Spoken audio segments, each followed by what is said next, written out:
tunasikitika kuwa Mheshimiwa Heche bado yuko nchini, lakini idara ya uhamiaji inapotosha umma.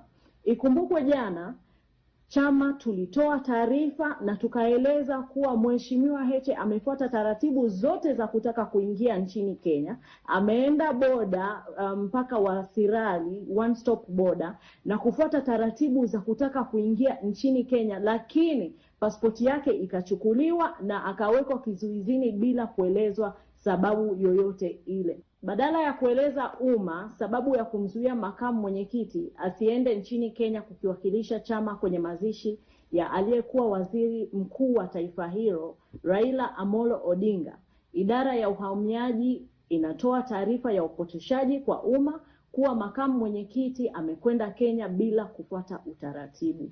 Tunapenda kutaarifu umma kuwa Mheshimiwa Heche bado yupo nchini, hajavuka mpaka wa Tanzania kuingia nchini Kenya. Baada ya kuzuiwa na maofisa wa uhamiaji pale one stop border Sirali mkoani Mara,